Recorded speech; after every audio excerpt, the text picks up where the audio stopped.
Hello again, lake lovers. I'm Adam Soderson from Clean Lakes Alliance, and this is your weekend lake report. As always, our website, lakeforecast.org, is your only destination here in Madison that gathers data from 70 points on the lake and inputs it into our website for real-time lake data. Now, for the weekend report, it is going to be windy, windy, windy. We have had really strong winds. We've had winds 18 to 20 miles an hour, which would be great for sailing, maybe some kite surfing, maybe a little windsurfing. Not so great for the stand-up paddle boarders out there, so you may want to hold off on that this weekend. Now, one other thing we've seen this week, the temperatures have been really, really warm. And what that's done, it's done two things. One, it's really warmed up the water temperature in all 5 lakes. In some places, over 80 degrees. Great water temperature for swimming.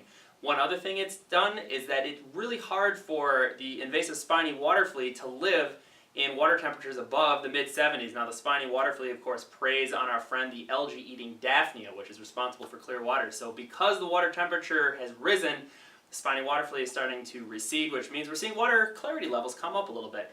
And we'll take a look here if we start off up by Governor Nelson State Park. Still murky water. Water temperature, though, wow, near 80 degrees. And if we kind of scroll down here and look at some of our historical data, you'll see it was down here in early July, but we're starting to make the rebound, and that's a really good thing. Again, that murky water, but great temperature. The same story really over on Lake Monona here, just north of B.B. Clark Beach.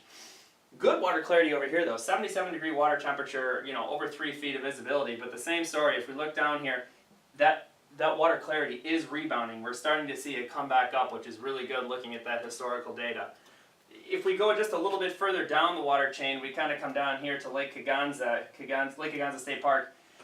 Murky water, but look at that water temperature. Over 80 degrees, 82, really, really warm. Over a foot of visibility, of water clarity actually. And again, if we look at that historical data, this is always kind of a murky lake, that shallow lake, but as you can see, clarity is improving even on Lake Kaganza.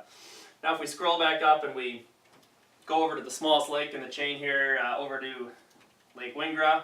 This is by Violet Beach, good water clarity, unbelievable, 4 feet of visibility, and again, 82 degree water temperature here in shallow Lake Wingra. Historically one of the better, the more clearer lakes, as you can see. We've had a lot of disparity here between water clarity, but right now we've rebounded from that early June, or mid to late June, where we were probably at our worst water clarity of only, near a little bit over a foot. So for the weekend, if we look, there are plenty of good clear spots on the lake. Really warm water temperature, great to go out and get in the water, find a good spot, find a good beach. We're going to have really nice temperatures in that really warm water temperature, so great to get out there. As always, check back to lakeforecast.org often for the most current weather conditions. That's it for this week's weekend lake report. Have a great weekend.